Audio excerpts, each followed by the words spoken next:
ഭീഷണി എത്തിച്ചു തരാം. നിങ്ങളൊന്ന് കേട്ടോ കേട്ടോ.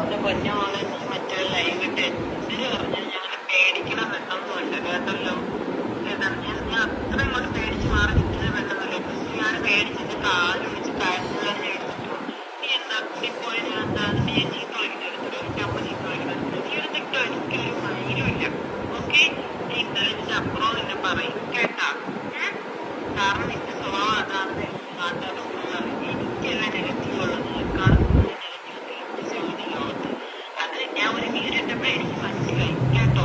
നിനക്കാണുള്ളത് കേട്ടോ, നിങ്ങൾ കേട്ടോ, ഒരു 10 കേട്ടോ ഉണ്ട് ഭീഷണി കേട്ടോ. ഇതാണ് സംഭവം. അപ്പം എനിക്കിനി ഭീഷണി ഒരു പേടിയില്ല. കാരണം ഞങ്ങളുടെ കേസ് ക്ലോസ് ആയി മീൻസ് ജാമ്യം കിട്ടി. പക്ഷേ ഇതിനെപ്പറ്റി എനിക്ക് സെക്ഷൻ ഏതാ ഇങ്ങനത്തെ കാര്യങ്ങൾ ഏതാണെന്ന് ഡീറ്റെയിലായിട്ട് എനിക്ക് പറയാൻ പറ്റത്തില്ല. അതങ്ങനെ ഓർഡർ ഉള്ളതുകൊണ്ടാണ്. അതുകൊണ്ട് വേറെ ഒന്നും നിങ്ങൾ വിചാരിക്കേണ്ട. എനിക്ക് പറയാനുള്ള ഇവർക്കെതിരെയുള്ള ഭീഷണി അതും നിങ്ങളൊന്ന് ശ്രദ്ധിച്ചോ. കാരണം ഇതുപോലെ വീഡിയോ വരാൻ ചാൻസ് ഉണ്ട്. അതുകൊണ്ടാണ് ഞാൻ മുൻകൂറായിട്ട് പറയുന്നത്. ഇവക്കും ഉണ്ട് തനിയുണ്ട്. പിന്നെ എൻ്റെ ഷിബ്ലിയുടെ കാര്യം അവൾ പറഞ്ഞേക്കുന്ന ഷിബ്ലിയുടെ ലൈഫ് കുളമാക്കും എന്നാണ് പറഞ്ഞേക്കുന്നത്. പക്ഷേ അറിയത്തില്ല അവൾ ഏത് രീതിയിൽ ഏത് എക്സ്ട്രീമും പോകും അവളും അവളുടെ അമ്മയും. കാരണം അവളുടെ അമ്മ നോർമൽ ഒരു അമ്മേനെ പോലെ അല്ല. കാരണം അങ്ങനത്തെ തെറിയാണ് എന്നെ വിളിച്ചിട്ടുള്ളത്. എന്നെ അതിൻ്റെ അകത്ത് കുറേ ഓഡിയോ കട്ട് ചെയ്തിട്ടാണ് വോയിസ് ഇതാക്കിയേക്കുന്നത്. അതായത് നിങ്ങൾ വോയിസ് ശ്രദ്ധിച്ചാൽ മതി. MDMA കാര്യം പറഞ്ഞിട്ട് വോയിസ് അവിടുന്ന് കട്ടാക്കി. അതിൽ അവൾ എന്നോട് പറഞ്ഞാൽ ഇതെൻ്റെ ഉമ്മാണ് സത്യം. എൻ്റെ ഉമ്മാക്കല്ലെങ്കിൽ എന്തെങ്കിലും പറ്റിപ്പോട്ടെന്ന് ഞാൻ പറയും. എൻ്റെ ഉമ്മാണ് സത്യം. അവൾ പറഞ്ഞേക്കുന്ന കാര്യം MDMA കാര്യം അവൾ ഉപയോഗിക്കാറുണ്ട്. അവൾ കല്ല് ഉപയോഗിക്കാറുണ്ട്. പക്ഷെ അവൾ റൂമിൽ കൊണ്ടുവന്നിട്ടില്ലല്ലോ എന്ന് എന്നോട് ഇങ്ങോട്ട് ചോദിക്കുന്നു. അത് ആ ഓഡിയോ അവൾ കട്ട് ചെയ്തു. അല്ലെങ്കിൽ പിന്നെ ഞാൻ ലൈവായിട്ട് ചലഞ്ച് ചെയ്തു അസ്മിന, നീ ആ ഓഡിയോ ഫുള്ളായിട്ട് കേൾക്കുക. ആ MDMA കഴിഞ്ഞിട്ട് നീ പറഞ്ഞ വാക്ക് എന്തെങ്കിലും കോൾ റെക്കോർഡ് ഫുൾ ഉണ്ടെന്ന് എനിക്കറിയാം. അപ്പം നീ അതെന്താ പറഞ്ഞതെന്ന് നീ കേൾപ്പിക്കുക. പിന്നെ അതുപോലെ ഷിബിലിനെ തല്ലിയെന്ന് അവൾ ആ ഓഡിയോയിൽ പറയുന്നുണ്ട്. അതും അവൾ കട്ട് ചെയ്തിട്ടുണ്ട്. എന്തിനാന്ന് എനിക്കറിയില്ല. പിന്നെ അവളെ ഉപദ്രവിച്ചെന്ന് പറയുന്ന ഭാഗത്ത് ഞാൻ മിണ്ടായിരിക്കില്ല. എനിക്ക് മിണ്ടാൻ അറിയാണ്ടാവില്ല. ഞാൻ അവിടെ എൻ്റെ ദേഷ്യം മാക്സിമം കൺട്രോൾ ചെയ്തു. കാരണം എനിക്ക് ജാമ്യം കിട്ടിയിട്ട് ബാക്കി എനിക്ക് തിരിച്ച് കേസ് കൊടുക്കാന്നുള്ള രീതിയിലാണ് അവിടെ മിണ്ടായിരുന്നത്. ഞാൻ തിരിച്ച് കേസ് കൊടുക്കുന്നത് ഞാൻ സ്റ്റേഷനിൽ ഓൾറെഡി പറഞ്ഞായിരുന്നു. കാരണം ഇത് കള്ള കേസായിരുന്നു. നമുക്ക് വെറുതെ ഒരാളുടെ നേരെ വന്നിട്ട് എന്നെ പീഡിപ്പിച്ചു. അതായത് എൻ്റെ മുടിയിൽ അവൾ പിടിച്ച് വലിച്ചപ്പോഴേക്കും ഷിബിലി ഇടപെട്ട് ഞങ്ങൾ രണ്ടുപേരെയും മാറ്റി എന്ന് പറഞ്ഞാൽ ഇവിടെ പിടിച്ച് ഉന്തി അവൾ നേരെ താഴോട്ട് എത്തിച്ച്. അതെന്തിനാ അറിയില്ല. അതൊരു പെണ്ണങ്ങനെ പറയുമ്പോൾ പിന്നെ സ്വാഭാവികമായിട്ട് അങ്ങനെ വരത്തുള്ളൂ. ഒരു പെണ്ണ് പീഡിപ്പിച്ച് അത് എന്നെ സെക്ഷലി അസോൾട്ട് ചെയ്തെന്ന് പറഞ്ഞാൽ അതിൻ്റെ കൂടെ നിൽക്കാനും ആൾക്കാരുണ്ടാവുള്ളൂ. അതിപ്പോൾ എനിക്കെന്നല്ല ആർക്കാണേലും പാമ്പിള്ളയുടെ ഭാഗത്ത് നിൽക്കാൻ ആരും ഉണ്ടാവില്ല. അതുപോലെ പക്ഷെ എനിക്ക് അവൻ്റെ ഭാഗം തന്നെ പറ്റുള്ളൂ. അവൻ തെറ്റ് ചെയ്താൽ ഞാൻ പറയാറുണ്ട്. അവൻ എന്തെങ്കിലും സീൻ വന്നാൽ എന്തെങ്കിലും മോശമായിട്ട് ചെയ്താൽ ഞാൻ അവൻ്റെ സംസാരിക്കുന്ന ആളാണ്. അല്ലാണ്ട് ഞാൻ ഒരിക്കലും എൻ്റെ ബോയ് ഫ്രണ്ട് ഒരാളെ സെക്ഷലി അസോൾട്ട് ചെയ്ത് കയറി പിടിച്ച് ഞാൻ കൂടെ നിൽക്കത്തില്ല. എനിക്കതിന് ആവശ്യമില്ല. അങ്ങനത്തെ ആളല്ലേ. അങ്ങനെയാണെങ്കിൽ ഞാൻ അവനെ അത്രയും സപ്പോർട്ട് ചെയ്തില്ല. പക്ഷെ ഇല്ലാത്തൊരു പേരിൽ അത് എനിക്ക് വന്ന സീനിൽ അവൻ എൻ്റെ കൂടെ നിന്ന്. അതുകൊണ്ട് എനിക്ക് അവനെ കൈ ഒഴിയാൻ പറ്റത്തില്ല. അതിനാണ് ഞാൻ കാല് പിടിച്ചത്. അല്ലാണ്ട് വേറെ ഒരു സീനും ഇല്ല. പിന്നെ ഞാനും അവനും തമ്മിൽ ഒരു പ്രശ്നമില്ല. ഞങ്ങളുടെ വീട്ടിൽ പറയാൻ ഞങ്ങൾ തമ്മിൽ ഒരു സീനുമില്ല. അവൾ ഈ പറയുന്ന പോലെ ഞങ്ങളെ ആർക്കും ഒന്നും ചെയ്യാൻ പറ്റില്ല. ബ്രേക്കപ്പ് ആക്ക്, അതാക്ക്, ഇതാക്ക്, അവൻ നിന്ന് ഇത് ചെയ്തു, അത് ചെയ്തു, അവൻ അങ്ങനത്തെ ഒരുത്തര പീഡകൻ, ഇങ്ങനെ കുറേ മെസ്സേജ് എനിക്ക് വരുന്നുണ്ട്. എനിക്ക് സത്യം അറിയാം. എൻ്റെ കൂടെ ഉള്ളവർക്ക് സത്യം അറിയാം. ഫാമിലിക്ക് അറിയാം. അത് മാത്രമേ ഞാനിപ്പോൾ നോക്കുന്നുള്ളൂ. നമുക്ക് ഈ വീഡിയോയിൽ ഞാൻ 2 കാര്യം പറഞ്ഞു. ഒന്ന് ആ റെക്കോർഡിങ് അവൾ ഫുള്ളായിട്ട് കേൾപ്പിക്കുക. ഓക്കെ, അവൾ MDMA അവിടെ ഇവിടെ ഇവൾക്ക് കട്ട് ചെയ്തിട്ടുണ്ട്. അപ്പോൾ അവൾ ഡ്രഗ്സ് യൂസ് ചെയ്യുന്ന കാര്യം ഞാൻ പബ്ലിക്കായിട്ട് പറയുകയാണ്. അത് അവൾക്ക് തെളിയിക്കാനുള്ള ഒറ്റ രീതി അവൾ പബ്ലിക്കായിട്ട് ആ മറ്റേ സാധനം ബോഡി ചെക്കപ്പ് ഹെൽത്തിൻ്റെ ചെക്കപ്പ് അവൾ ചെയ്തിടുക. ഓക്കെ, അങ്ങനെയാണെങ്കിൽ ഞാനും ഷിബിലി ഈ കേസ് ഞങ്ങൾ തെറ്റ് ചെയ്തിട്ടുണ്ടെന്ന് ഞാൻ സമ്മതിച്ചതരാം. പക്ഷെ അവളത് പറയണം. അവൾ ആ ചെക്കപ്പിൻ്റെ സാധനം എടുത്ത് കാണിച്ച് നാട്ടുകാർ, അതായത് അവൾ എന്തായാലും ഇത് നാട്ടുകാരെ മൊത്തമായിട്ടാണല്ലോ വീഡിയോ ഇട്ടേക്കുന്നത്. അപ്പോൾ നാട്ടുകാരെ തന്നെ അവൾ ബോധിപ്പിക്കുക അവൾ ഡ്രഗ്സ് യൂസ് ചെയ്യുന്നത്. ഞാനും ചെക്കപ്പ് ചെയ്യാൻ റെഡിയാണ്. ഞങ്ങൾ റെഡിയാണ്. ഞങ്ങൾ യൂസ് ചെയ്യുന്നത് ഞങ്ങൾക്കറിയാം. അപ്പം ഞങ്ങൾ ഫുൾ ബോഡി ചെക്കപ്പ് ചെയ്യാൻ റെഡിയാണ്. ഒരു സീനുമില്ല. അതുപോലെ അവന് ടെസ്റ്റ് ചെയ്യുക, കാണിക്കുക, അത്ര എനിക്ക് പറയാനുള്ളൂ. പിന്നെ എന്താണെന്ന് വെച്ചാൽ ഇതുപോലെ ഭീഷണിയുടെ കാര്യം ഞാൻ ഓൾറെഡി പരാതി നൽകിയിട്ടുണ്ട്. എനിക്ക് അതിനെപ്പറ്റി ഡീറ്റെയിൽ ആയിട്ട് സംസാരിക്കാൻ പറ്റത്തില്ല. ഇത്രയും പബ്ലിക്കലി നാട്ടിച്ചുകൊണ്ടാണ് ഞാൻ ഈ വീഡിയോ ഇടുന്നത്. അപ്പോൾ അസ്മിന, നീ ആ ഓഡിയോ ഫുള്ളായിട്ട് കേൾപ്പിക്കുക. പിന്നെ നീ MDMA യൂസ് ചെയ്യുന്നവർ ഇതുപോലെ ഓപ്പൺ ചലഞ്ച് നീ പ്രൂവ് ചെയ്യുക. നീ യൂസ് ചെയ്യാറില്ല, നീ നല്ലൊരു കുട്ടിയാണെന്ന് പ്രൂവ് ചെയ്യുക.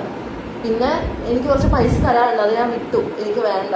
നാട്ടുകാർ പറയുന്ന കാര്യമുണ്ടല്ലോ, പച്ചക്കറിക്ക് അടി, അത് അടി, ഇതടി, അങ്ങനത്തെ അടിയല്ല. എനിക്ക് കുറേ അധികം പൈസ. ഞാൻ ഒരു ദിവസം ഡെയിലി അവർക്ക് നെറ്റ് ചാർജ് പോലും ഞാനാണ് ചെയ്ത് കൊടുത്തത്. 29 രൂപയുടെ നെറ്റ് പോലും അവർക്ക് ഡെയിലി ഞാൻ ചെയ്തുകൊണ്ടില്ല.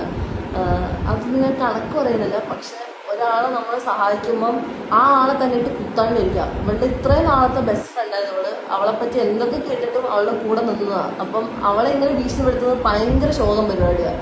എന്നെ പറയുന്നത് പോട്ടെ, അവളുടെ ഇത്രയും നാളത്തെ ഫ്രണ്ടായിട്ട് ഇവളെ മോശമായിട്ട് പറയുന്നത്, സ്വന്തം ഫ്രണ്ട്സിൻ്റെ ഇടയിൽ ഇതാക്കുന്നത് ഭയങ്കര മോശമാണ്. എനിക്കത് പറയാനുള്ളൂ. ഒരാളെ പറ്റി പറയുമ്പോൾ അറ്റ്ലീസ്റ്റ് ഉള്ള കാര്യം പറഞ്ഞു, ഒരു സീനില്ല. ഇത് ഹണി ട്രാപ്പ് എന്നൊക്കെ പറഞ്ഞാൽ നിങ്ങൾക്ക് അറിയാം ഏത് ലെവലിൽ ആൾക്കാർ ചിന്തിക്കുക. മാമന്മാർക്ക് പൈസ വാങ്ങുന്ന ഇങ്ങനത്തെ കാര്യങ്ങൾ പറയുമ്പോൾ ഇതൊക്കെ ഫാമിലി അറിയുമ്പോൾ അവർക്ക് ഉണ്ടാകുന്ന ബുദ്ധിമുട്ടും കൂടെ ആലോചിക്കുക. അവള് സ്റ്റോറിയാണ് കേട്ടോ. അപ്പോൾ അത് ആ സ്റ്റോറിയാണ് സ്ക്രീൻ റെക്കോർഡ് ചെയ്ത് ഇപ്പോൾ കുറേ പേജിൽ റീൽ ഇറങ്ങിയിരിക്കുന്നത്. അപ്പോൾ റീൽ ഇറങ്ങുമ്പോൾ അറ്റ്ലീസ്റ്റ് എന്നെ പറ്റിയും അവനെ പറ്റി ഇട്ടേക്കുന്നത്. അപ്പം നിങ്ങൾ ഞങ്ങളുടെ അടുത്തും കൂടെ ചോദിക്കണം എന്താണ് സംഭവം. അങ്ങനെ ചോദിച്ച കുറേ ആൾക്കാരുണ്ട്. നന്നായിട്ട് ചോദിച്ച എൻ്റെ അടുത്ത് കാര്യം മനസ്സിലാക്കി ഇഷ്ടം പോലെ ആൾക്കാരുണ്ട്. ഈ യൂട്യൂബേഴ്സിൽ തന്നെ വീഡിയോ ഇടുന്നതിന് മുന്നേ എൻ്റെ അടുത്ത് ചോദിച്ച ആൾക്കാരുണ്ട് എന്താ സംഭവം, നീ നിൻ്റെ സൈഡ് ക്ലിയർ ചെയ്ത് പറഞ്ഞ ആൾക്കാർ. പക്ഷെ അങ്ങനെ അല്ലാത്ത ആൾക്കാരോട് ഞാൻ പറയുന്നത്, നിങ്ങളൊരു കാര്യം അറിയേണ്ട ഉടനെ എടുത്ത് വീഡിയോ ഇട്ട് അങ്ങ് ഇതാക്കുന്നത് ഭയങ്കര മോശമാണ്. കാരണം നിങ്ങളെല്ലാം ആലോചിച്ചു നിങ്ങളുടെ ഫാമിലിയിൽ ഒരാൾക്ക് സംഭവിക്കുന്നെങ്കിൽ അതെങ്ങനെ ശരിയാവുക? രണ്ട് സൈഡ് കേൾക്കണം. ഒരു കാര്യം നടക്കുമ്പോഴത്തേക്കും ഈ സൈഡും അപ്പുറത്തെ സൈഡും കേട്ടിട്ട് നിങ്ങൾ ന്യായം ഏതാണോ അത് വീഡിയോ ഇട്ടോ, എനിക്ക് പ്രശ്നമില്ല. ഇപ്പം എൻ്റെ സൈഡ് നിങ്ങൾക്ക് തെറ്റായിട്ട് തോന്നുന്നുണ്ടെങ്കിൽ നിങ്ങൾക്ക് വീഡിയോ ഇടാം. ഇത് അവിടെ നിന്ന് കേട്ട ഉടനെ എടുത്ത് വീഡിയോ ഇട്ട് ഫസി ഇങ്ങനെ, ഫസിയുടെ ബോയ് ഫ്രണ്ട് അവളെ ഉപദ്രവിച്ചു, ഫസിൻ്റെ ഇത് അങ്ങനെ അതിങ്ങനെ ഭയങ്കര മോശമാണ്. ഇപ്പോഴും കുറേ ഷെയർ വന്നുകൊണ്ടിരിക്കുന്നത് എന്തിനാണെന്ന് എനിക്ക് മനസ്സിലാവുന്നില്ല. അറ്റ്ലീസ്റ്റ് ഈ സൈഡും കൂടെ കേട്ടു. ഞാൻ ഓൾറെഡി പറഞ്ഞായിരുന്നു ഞാൻ എന്തായാലും വീഡിയോ ഇടും, നിങ്ങൾ വെയിറ്റ് ചെയ്ത് ഞാൻ പറഞ്ഞായിരുന്നു. ആ വെയിറ്റ് ചെയ്യാൻ പോലുള്ള ക്ഷമയില്ലാണ്ട് നിങ്ങളെടുത്ത് ഗ്രൂപ്പിലും അതിലും ഇതിലും ഷെയർ ചെയ്ത് എൻ്റെ ഫാമിലി ഗ്രൂപ്പിലൊക്കെ വന്നിട്ടുണ്ട്. അപ്പം എനിക്കിത് എക്സ്പ്ലെയിൻ ചെയ്യാണ്ട് വേറെ വഴിയില്ല. പക്ഷെ എനിക്ക് ഫുൾ ഡീറ്റെയിൽ ആയിട്ട് സെക്ഷൻ ഏതൊക്കെയാണ്, കേസ് എങ്ങനെയാണ് കൊടുത്ത് ഇതിനെപ്പറ്റി സംസാരിക്കുമ്പോൾ പറ്റത്തില്ല. കാരണം കേസ് ക്ലോസ് ആയിട്ടില്ല, ജാമ്യം കിട്ടിയിട്ടേ ഉള്ളൂ. അതുകൊണ്ടാണ് ഞാൻ ഇതിനെപ്പറ്റി കൂടുതൽ ഡീറ്റെയിൽ ആയിട്ട് പറയാത്തത്. എന്തായാലും ഒരു വിചാരമുണ്ട് ഈ പെൺപിള്ളേർക്ക്, അതായത് നമ്മളെ ഒരുത്തനെ കൊടുക്കാം, നമ്മളെന്ത് തെറ്റ് നമ്മളെന്ത് കള്ളം പറഞ്ഞാലും ഒരുത്തനെ കൊടുക്കുക എന്നുള്ള വിചാരമുണ്ട്. അത് നടക്കത്തില്ല. കാരണം നിയമമുണ്ട്, നിയമ സത്യത്തിലൂടെ നിൽക്കത്തുള്ളൂ. അതുകൊണ്ടാണ് അവന് ജാമ്യം കിട്ടുക. അതുകൊണ്ടില്ല, എനിക്ക് നല്ല സന്തോഷമുണ്ട്. അതിന് എത്ര നന്ദി പറഞ്ഞാലും മതിയാകത്തില്ല. ഓക്കെ, അപ്പം കോടതിക്കും പോലീസിനും ഒക്കെ എനിക്ക് ഒരുപാട് നന്ദിയുണ്ട്. കാരണം സത്യത്തിലൂടെ വന്നതിന്. പിന്നെ ഈ പറയുന്ന ആൾക്കാരൊന്നും എനിക്ക് ബോധിപ്പിക്കേണ്ട കാര്യമില്ല. പക്ഷെ ഇത് എൻ്റെ ഫ്രണ്ട്സിന് ഇപ്പോൾ ഇവിടെ തന്നെ ഇവൾക്ക് തന്നെ ഫുള്ള് ടെൻഷനും കാര്യങ്ങളും. ഇവളിങ്ങനെ ഓരോ ഓഡിയോ അയക്കുമ്പോഴത്തേക്കും ഇവൾക്ക് അതിൻ്റെ പ്രഷർ ഇറങ്ങുന്നത്. പിന്നെ തനുവിനും അതുപോലെ തന്നെ. അത് കണ്ടുകൊണ്ടും കൂടിയാണ് ഞാൻ ഈ വീഡിയോ ചെയ്യുന്നത്. കാരണം ഇപ്പോൾ ഞാൻ അനുഭവിക്കുന്നത് എനിക്ക് നന്നായിട്ടില്ല. അപ്പോൾ ഇത് ഇനി വേറെ ആൾക്കും കൂടി ഇത് വന്നാൽ ഭയങ്കര ശോകമായിരിക്കും. അപ്പം ഇവളെ പറ്റി ഇനിയിപ്പോൾ വീഡിയോ ഇറങ്ങുമായിരിക്കും. ഇനിയിപ്പോൾ അവൾ ഇത് കണ്ടിട്ട് അവൾക്ക് ദേഷ്യം വന്നിട്ട് അവൾ കുറേ വീഡിയോ ഇറക്കുമായിരിക്കും. ഉറപ്പായിട്ട് അവൾ വീഡിയോ ഇറക്കില്ല, എന്തായാലും വീഡിയോ ഇറക്കും. അപ്പോൾ അതുകൊണ്ടാണ് ഞാനിത് നേരത്തെ പറയുന്നത്. ഇവളെ പറ്റി പറയുമ്പോൾ ഇനി നിങ്ങൾ അതും എടുത്ത് വീഡിയോ ഷെയർ ആക്കാൻ നിൽക്കാണ്ട് കാര്യം നിങ്ങൾ അത് മനസ്സിലാക്കുക. ഓക്കെ, മനസ്സിലാക്കാണ്ട് സംസാരിക്കരുത്, അത്രേ പറയുള്ളൂ. ഇതുപോലെ വീഡിയോ വരും, ഇഷ്ടംപോലെ വരും. മനസ്സിലാക്കിയിട്ട് എന്തെങ്കിലും ചെയ്യുക, അത്രേ പറയാനുള്ളൂ. അപ്പം അത്രേ ഉള്ളൂ. ഇനിയും വന്ന് സംസാരിക്കേണ്ടില്ലെന്ന് എനിക്ക് അറിയത്തില്ല. പക്ഷെ ഞാൻ എന്തായാലും ഇതുകൊണ്ട് നിർത്തുവാണ്. എനിക്കിതിനെ പറ്റിയിട്ട് സംസാരിക്കാൻ രണ്ടുപേർക്ക് താല്പര്യമില്ല, ആർക്കും താല്പര്യമില്ല. ഞങ്ങളിത് വിട്ട കേസാണ്. ഞങ്ങൾക്ക് ഇത് മാക്സിമം ഇതിന് ഒഴിഞ്ഞു മാറാനാണ് ശ്രമിക്കുന്നത്. പക്ഷെ ഇതിങ്ങോട്ട് ഡെയിലി ഇങ്ങനെ കയറിക്കൊണ്ടിരിക്കുക. സമ്മതിക്കത്തില്ല. വേണ്ടെന്ന് വെച്ചാലും വീണ്ടും വീണ്ടും ഇങ്ങോട്ട് ഓരോരോ ഭീഷണി. അതും ഇതിൽ ഏറ്റവും കോമഡി എന്താണെന്ന് വെച്ചാൽ കോമൺ ഉള്ള ഫ്രണ്ട്സിനെ വിളിച്ച് അറിയിക്കുക. ഹണി ഇങ്ങനെയാ, ഹണി അങ്ങനെയാ, ഹണിയുടെ കൂടെ നടക്കരുത്, ഹണി ഇങ്ങനത്തെ പരിപാടിയുണ്ട്, അങ്ങനത്തെ പരിപാടിയുണ്ട്, ഫസി ഇങ്ങനെയാ, ഫസി അങ്ങനെ ആൾക്കാരെ വിളിച്ച് ഇങ്ങനെ പറഞ്ഞുകൊണ്ടിരിക്കുക. അതും ഇവിടെ ഒന്നുമല്ല, എറണാകുളത്തൊന്നുമല്ല, അങ്ങോട്ട് നാട്ടിലോട്ടൊക്കെ പോയി ട്രിവാൻഡ്രം വരെയൊക്കെ എത്തി ആൾക്കാരെ അറിയിക്കുക. എൻ്റെ അതുപോലെ തന്നെ ഞങ്ങളുടെ ഫാമിലി ഇവളുടെ വീട്ടിൽ കയറി ചെല്ലുമെന്ന് പറഞ്ഞു. വീട്ടിൽ പോയി അമ്മയുടെ അടുത്ത് അതാക്കും ഇതാക്കും, നിന്നെ നോക്കിയൊന്നില്ല, വീട്ടിൽ ഞാൻ കാണിച്ചുതരാം. ഇതേപോലെ എൻ്റെ ഉമ്മയുടെ ഫോട്ടോ ഇവിടെ അയച്ചു തന്നിട്ട് പറഞ്ഞു, ഇതല്ലേ നിൻ്റെ ഉമ്മ, കാണിച്ചു തരാണ്ടിന്ന്. അതായത് നമ്മുടെ ഫാമിലിനെ വരെ ഹേർട്ട് ചെയ്യുന്ന രീതിയിൽ. എന്തിനാണെന്ന് എനിക്കറിയത്തില്ല. ഹലോ,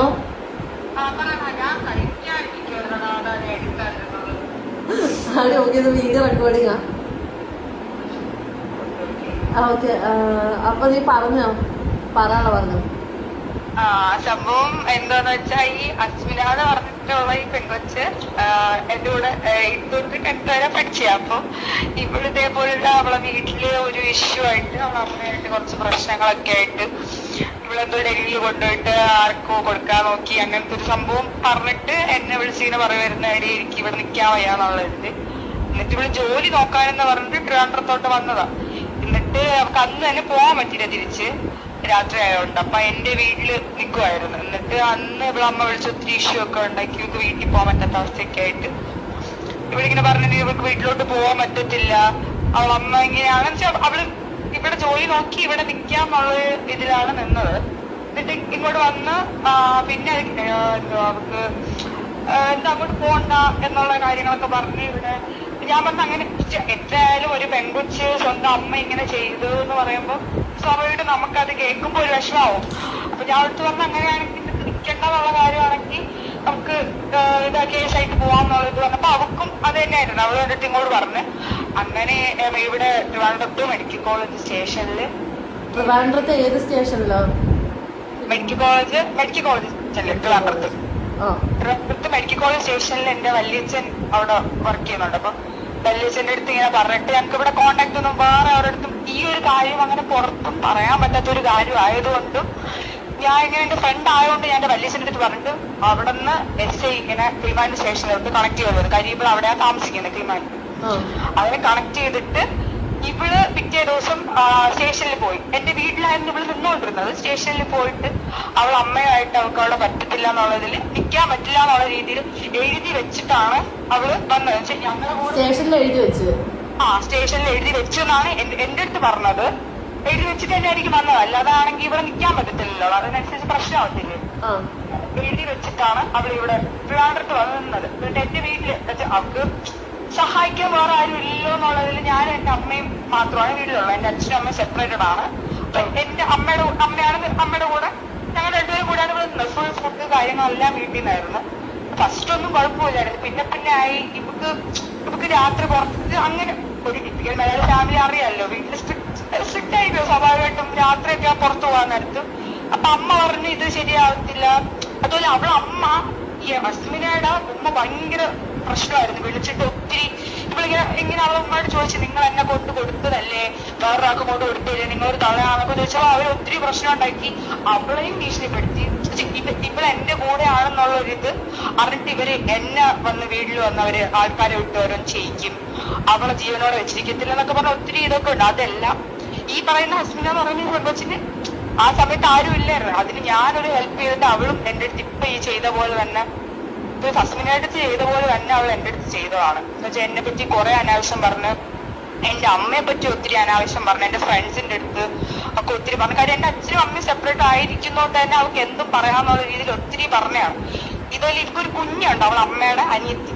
അവളെ വീട്ടുകാർ ഫുൾ അറിഞ്ഞാണ് ഈ കാര്യങ്ങളും എല്ലാം. അവളെ വീട്ടില് അവളെ ഉമ്മാണ്, അമ്മ എല്ലാരും അറിഞ്ഞാണ്. അവളെ കോളേജിൽ പഠിക്കുന്ന ഫ്രണ്ട്സിനും എല്ലാവർക്കും അറിയാം ഈ ഒരു സംഭവം. ഇവര് സംഭവം എന്റെ അടുത്ത് കാണിച്ചത് വേറൊരാടുത്ത് കാണിക്കരുത് എനിക്ക് ഒട്ടായിരുന്നു. ആ സമയത്ത് എനിക്കൊന്നും ചെയ്യാൻ പറ്റില്ല ഇതിന്. അപ്പൊ ഇപ്പോഴെങ്കിലും ഇതിനൊരു സൊല്യൂഷൻ, ഇവളിങ്ങനെ കാണിച്ചു നടക്കുന്നതിന് ഒരു സൊല്യൂഷൻ എന്തായാലും ആണ്. എനിക്കിപ്പം എന്താണ്, എനിക്ക് ഹസ്ബൻഡിനെ പേഴ്സണലി അറിയത്തില്ല, എല്ലാം ശരിയാണ്. പക്ഷെ എനിക്കത് കേട്ടപ്പോ എനിക്ക് ഭയങ്കര ഒരു വിഷമം തോന്നി. ഇവൾ എന്റെ അടുത്ത് ഇതേപോലെ കാണിച്ചിട്ട് എന്നെ പറ്റി ഒത്തിരി അനാവശ്യം പറഞ്ഞിട്ടാണ് ഇവിടെ പോയത്.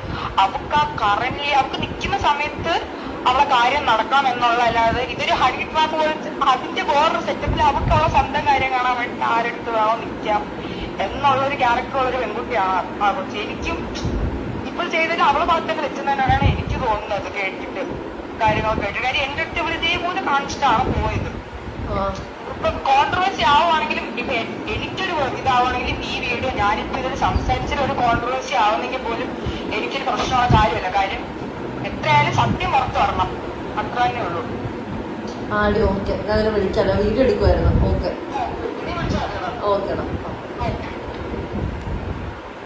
നിങ്ങൾ കേട്ടല്ലോ, ഇതാണ് സത്യം. ഇതിപ്പം ഇവളുടെ കൂടെ പഠിച്ച ഫ്രണ്ടിനുണ്ടായിരുന്നു. അപ്പം ഞാൻ ഇങ്ങനെ ഒരു സംഭവം ലീക്ക് ആയപ്പോഴത്തേക്ക് അവൾ എനിക്കിങ്ങനെ മെസ്സേജ് അയച്ചു.